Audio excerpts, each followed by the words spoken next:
Touré Adama, il est président de la coordination nationale des gares routières de Côte d'Ivoire. Bonjour Touré. Bonjour. Merci d'être venu. Raphaël Iriebi, il est responsable donc des grandes campagnes de sensibilisation et à la sécurité routière. Et donc, accidents, là, on peut dire que c'est des situations dramatiques. Hein. En principe, quand la voiture circule, les accidents, c'est quelque chose qu'on ne peut pas prévoir. Mais c'est tellement récurrent qu'aujourd'hui, on a décidé d'en parler.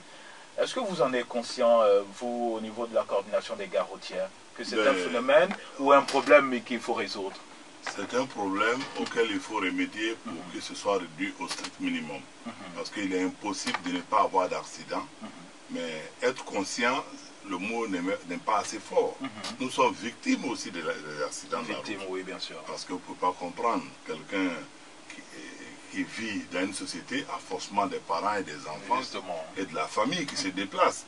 Alors nous disons que nous sommes aussi victimes, comme tous les autres qui vivent en Côte d'Ivoire, de cet épiphénomène que sont les accidents aujourd'hui dans la circulation. Parce qu'il y a trop d'accidents, il faudra trouver les causes et les raisons pour trouver les débuts de solutions pour la réduction vraiment considérable de ce taux trop élevé des accidents de la circulation. Voilà, vous l'avez dit, les causes, hein, justement, de ces cas d'accident.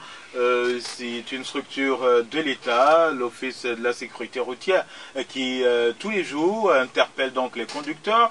Lozère est donc en avant-garde, hein, justement, en ce qui concerne cette sécurité routière voulue et souhaitée par tous. Alors, qu'est-ce qui se passe, monsieur Iriebi, pour que, voilà, les statistiques, justement, vous aurez l'occasion de nous communiquer quelques statistiques, mais pour ce que nous avons vu, c'est effrayant.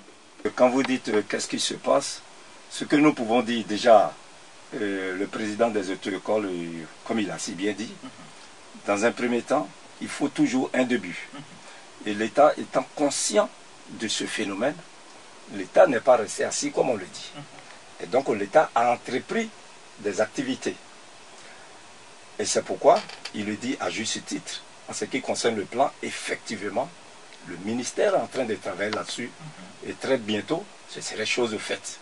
Alors, monsieur Touré Adama, on remarque de plus en plus, c'est pas mauvais en soi, mais vos conducteurs, chauffeurs comme on les appelle, sont de plus en plus jeunes.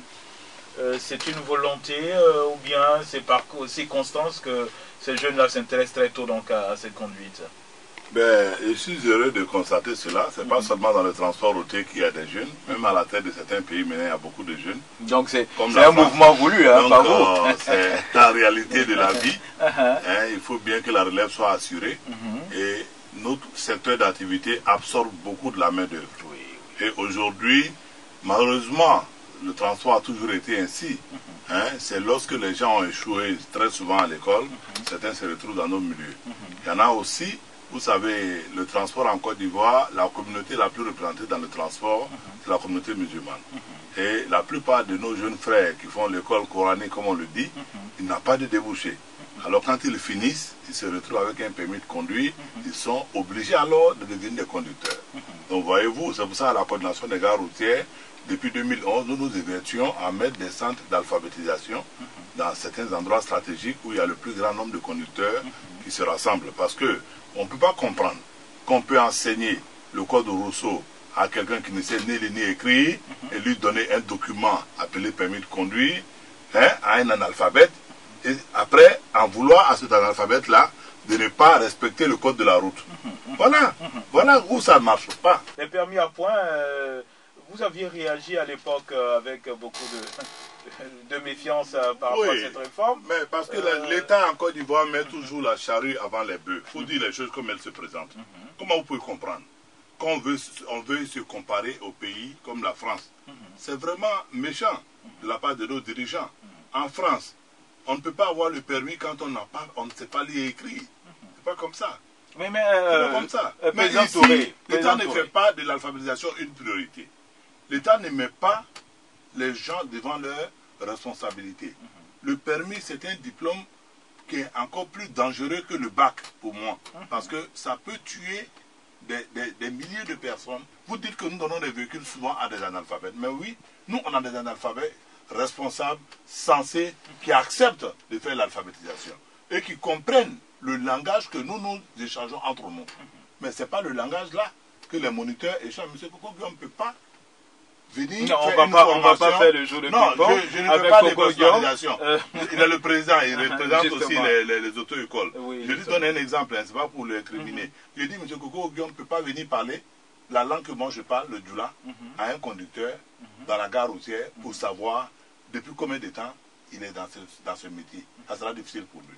Alors pour vous aujourd'hui, dans le sens des perspectives... nous demande, on peut lui dire de quoi il s'agit. Le permis à point, nous, on aurait bien souhaité que ce permis à point là vienne, mais qu'il ne soit pas un frein, hein, et ce ne soit pas la cause de mise en chômage des milliers de personnes simplement parce que les gens ne se rappellent peut-être plus du code de la route qu'ils ont essayé de ne même pas lire parce qu'ils ne savent pas lire. Mais nous souhaitons qu'il y ait une vulgarisation de l'alphabétisation et qu'il y ait des mesures. C'est pour ça que nous avons souhaité, et le ministre des Transports actuel que nous saluons, nous avait promis les états généraux du transport terrestre dans laquelle nous allons mettre qu'il ne faut pas seulement sanctionner les gens, mais il faut former les gens, il faut alphabétiser, il faut faire l'effort d'apprendre à lire et à écrire. Il y a des services d'État qui sont habilités à le faire et il y a la facilité de le faire aujourd'hui avec les bailleurs de fonds. Mais si on ne le fait pas, on ne peut pas en vouloir à quelqu'un qui n'a pas été à l'école de ne pas pouvoir se souvenir de quelque chose qu'on lui a présenté comme ça dans les auto-écoles pendant il y a plus de 20 à 30 ans. Je suis d'accord avec le président Touré. Je suppose que peut-être les 90% soient analphabètes. Mais puisqu'ils seront recyclés, vous comprenez que au fur et à mesure que les années passent, on continue de se recycler et vous me donnerez certainement raison. Même les intellectuels ont fait des formations continues à tout niveau. Donc je dis que être analphabète, ça ne devait pas être un frein. Mais il faut surtout revoir, comme le disait le président Coco Diop, tout le système afin que chacun bénéficie et qu'on soit bien sur nos routes. Des véhicules qui ont pris de l'âge, c'est vrai qu'il y a une réforme surtout à la limitation aujourd'hui qui permet de renouveler un peu le parc et aussi le soutien donc, aux opérateurs que vous êtes. Pour vous, tout cela peut essayer d'améliorer ou de réduire donc les cas d'accident et améliorer aussi le trafic. Oui, évidemment. C'est sûr que si les promesses à nous faites par le gouvernement par le biais de notre ministère de tutelle le 30 décembre à la gare routière d'Adjamé, Monsieur le ministre des Transports nous a fait une très belle allocution où il y a eu vraiment de très belles paroles que nous souhaitons vraiment... Vous attendez de voir. Voilà, nous attendons de voir. C'est vrai que ça met du temps parce que tant qu'on n'a pas de véhicule neuf, vraiment ça sera difficile de pouvoir changer certaines mentalités. Parce que c'est vrai que le facteur technique représente dans l'ordre de 23 à 24% des causes des accidents. Sinon, c'est le facteur humain qui représente plus de 80, plus de 70%. Parce qu'on déplace... parce que c'est les êtres humains. Sinon, le véhicule, il est vieux, il est commencé, il est garé, il ne fait pas d'accident. C'est l'être humain qui monte à bord du véhicule qui est le problème. Mais il serait encore mieux d'imposer certains comportements à nos conducteurs, et certaines lucidités, obligés d'être lucides avant de conduire des véhicules neufs. Mais quand on sait que le véhicule lui-même il est dans un état piteux, et que la fumée sort de partout, le monsieur est dans vraiment une condition indescriptible, alors on ne peut pas vraiment appliquer certaines injonctions à ce conducteur-là. Donc nous souhaitons réellement que ce ne soit pas comme de la manière, même au niveau de la formation, ça je vous dis, je profite de votre antenne pour le dire, il y a vraiment plus de 100 000 acteurs du transport en Côte d'Ivoire. 100 000, plus que ça, rien qu'à Abidjan. Mais si l'État ne forme que 1500, 2000, 3000, c'est une goutte d'eau. Ça ne peut pas impacter. Ça ne peut pas impacter. Il faut vraiment des formations à grande échelle. Il faut que la formation soit continue. Il faut qu'il y ait des véhicules neufs. Il faut faciliter. L'État nous a déjà coupé l'herbe sous les pieds. Chaque année, en décembre cette année, il y a eu vraiment pénurie de véhicules dans les gares routières. Parce que la loi qui a été mise sur pied nous a empêché de payer les véhicules d'occasion pour pouvoir desservir les populations. Aujourd'hui, le problème se fait sentir. Dès que l'école a repris, vous avez vu que les files d'attente se sont multipliées dans tous les quartiers d'Abidjan. Mais n'empêche, actuellement, il n'y a pas assez de véhicules. Monsieur Touré, on se pose encore la question. C'est vrai que voilà, les facilités soient faites, mais on se pose encore la question. C'est sûr que mes amis conducteurs de Badian vont se fâcher. Les Badian, c'est dans les années 60 et 50. Oui. Ça existe encore sur nos routes. Il y a des Badians qui roulent même à quelques mètres de chez vous, ici, la ligne de Lokodro. Oui, mais il y a des Badians qui roulent. Où le Badian, il a 30 ans et le conducteur a 25 ans. Oui, bon, donc, c'est pour vous expliquer un peu le problème que cela pose. Un véhicule qui est plus âgé que son conducteur, je ne suis pas sûr qu'il peut mieux le connaître. Et parlons aussi du comportement de certains, comme il a noté M. Kokor. Ceux qui, malheureusement, prennent des excitants au volant, est-ce que vous en êtes conscient? Quand nous vous appelons, vous critiquez ce genre de comportement, mais qu'est-ce que vous faites? Ce que nous faisons pour cela, nous nous battons et nous souhaitons être aidés par les municipalités. Nous avons déjà lancé un appel, nous avons commencé à envoyer des courriers dans toutes les communes, parce que les gares routières sont devenues aujourd'hui des endroits de vente d'alcool en sachet, alcool prélaté. Et des fumoirs ne sont pas loin des lieux de chargement des véhicules. Nous voyons des conducteurs qui sortent des fumoirs de drogue et qui viennent se mettre au volant pour aller quitter sur le pont pour descendre sur l'autoroute en allant au couvent. C'est ce qu'on a vu. Donc si vous voyez, interdit ces personnes-là de prendre vos véhicules. On n'a pas cette... Nous, on a quelle force. Non, vous ne leur donnez plus vos véhicules. On peut ne pas le faire, mais il faut que le propriétaire soit là.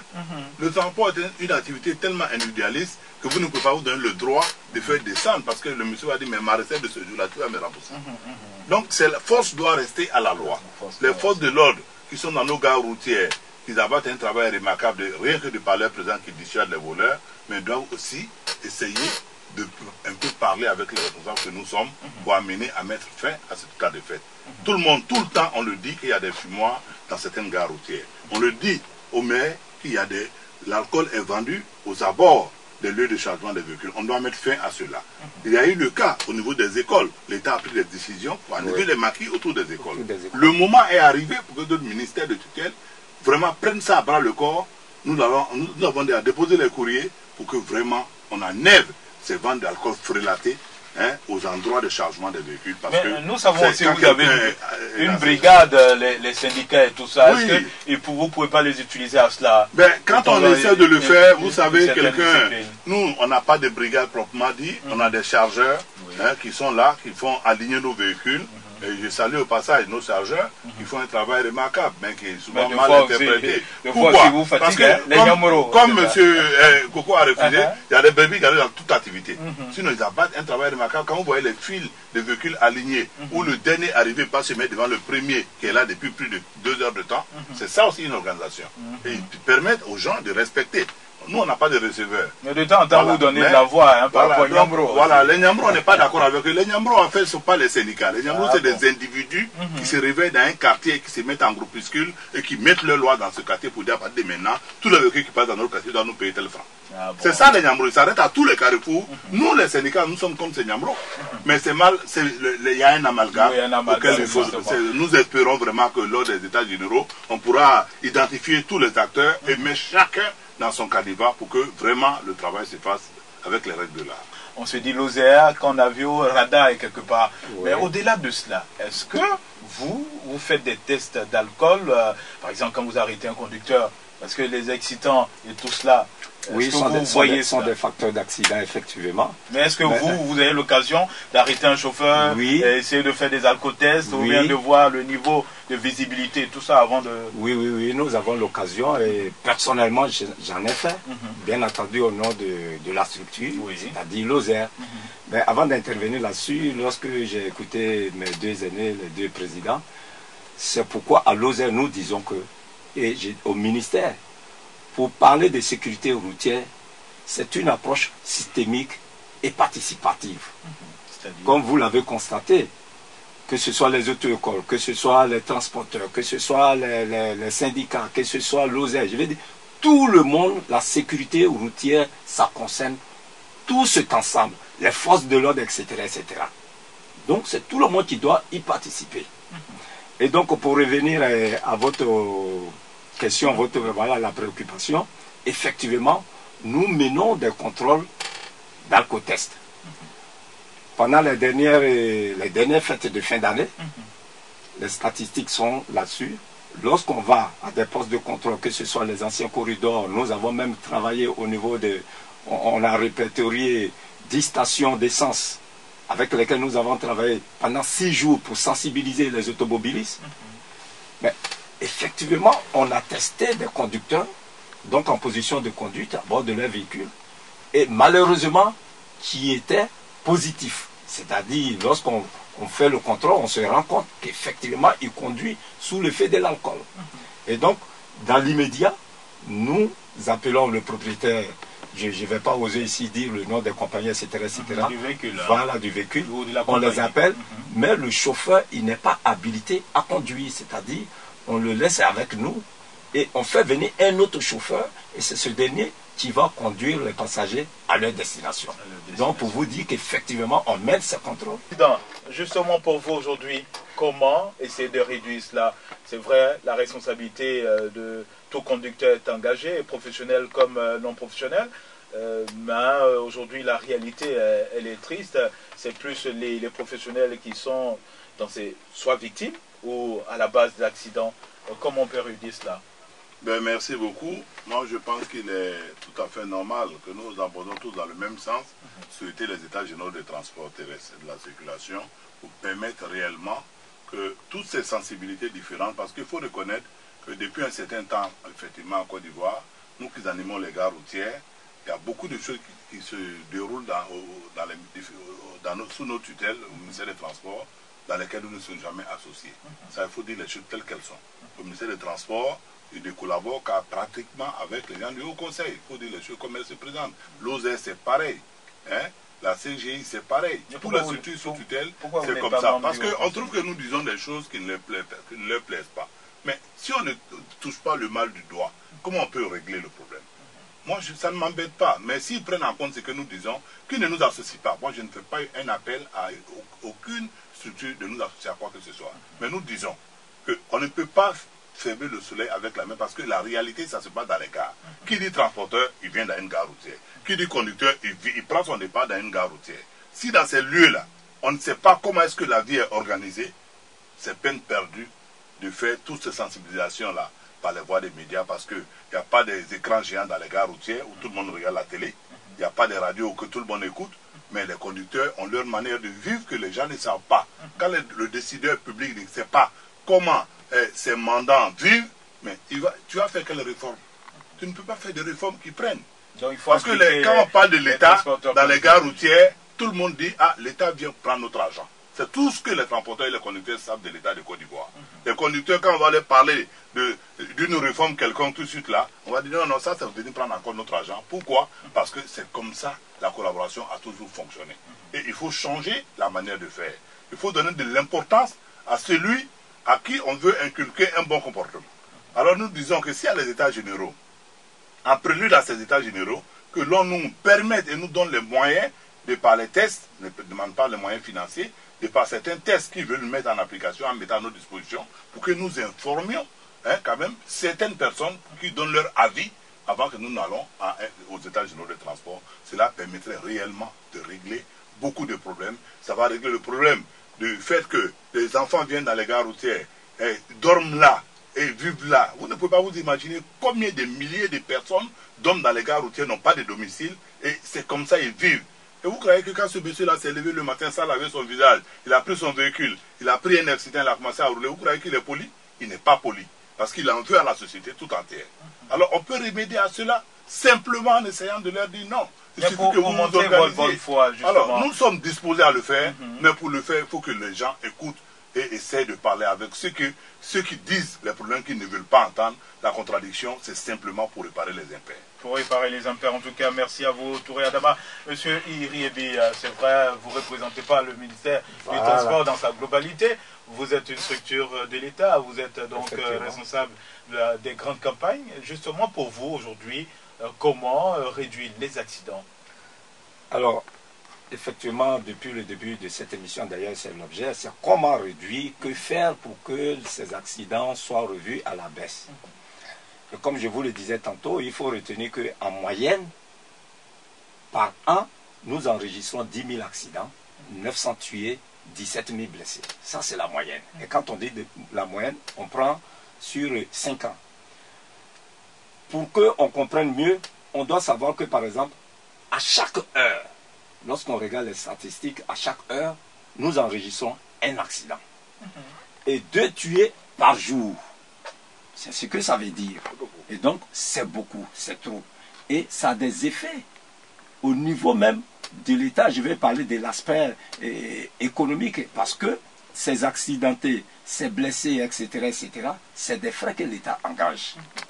En 2014, on était pratiquement à 82 milliards. En 2015, pratiquement à 100 milliards. Ça, c'est des chiffres qu'on obtient à partir du ministère de l'économie et des finances. Parce que c'est des frais. En termes de pertes. Et donc, on est tous d'accord sur cette table, grâce à votre émission qui nous a réunis ici, qu'il faut prendre des dispositions afin de réduire ces accidents. Lesquels, par exemple? C'est pourquoi ces accidents, pour les réduire, nous avons en face de nous les auto-écoles qui font la formation. C'est le code de la route. Quand on dit code de la route, c'est tout ce qui est loi et règles pour régulariser la circulation.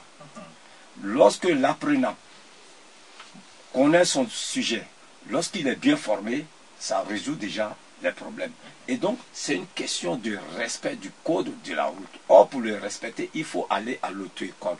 Donc, il faut mettre un terme à ces auto-écoles boutiques, comme le dit très bien le président Guillaume. Ou à cette pratique aussi, qui consiste à rester à la maison. Qui consiste à rester à la maison pour remettre le permis aussi. C'est des choses qu'on doit arrêter. Mais effectivement, il y a tout un système, comme l'a dit le président Touré. On s'assoit, on écoute les uns et les autres. Et ce qu'il y a comme problème, le sachant, on les résout. Parce que les solutions peuvent venir de vous comme de moi. Tout cela pour qu'effectivement le pays puisse aller de l'avant. Et cette émergence que nous voulons tous, pour qu'on puisse l'obtenir. Donc, de façon concrète, comment réduire ces accidents? En un mot, il faut qu'on respecte le code de la route. Il faut qu'on soit courtois au volant. Vous aviez demandé au président et les surcharges de moins. Effectivement, ça a des effets néfastes sur la durée de la vie du véhicule. Je vous dis par exemple, un véhicule qui fait des surcharges ne serait-ce qu'une tonne de plus. Pour le véhicule qui devait vivre 10 ans, il en a au maximum pour 6 ans, le véhicule est mort. Le propriétaire, il perd. Il perd. En tout cas, on a été tout heureux. Hein. C'est vrai, c'est un sujet d'importance. On a décidé d'aborder ce sujet. On aura d'autres occasions justement de parler de sécurité routière. Tous les jours, il faut sensibiliser. On était bien sûr avec nos invités. L'impératif de temps nous oblige à arrêter. En tout cas, on dit merci à Touré Adama, toujours disponible, hein, ami de la radio de la paix. Il est toujours disponible à nous apporter donc ce qu'il sait de la réalité du transport.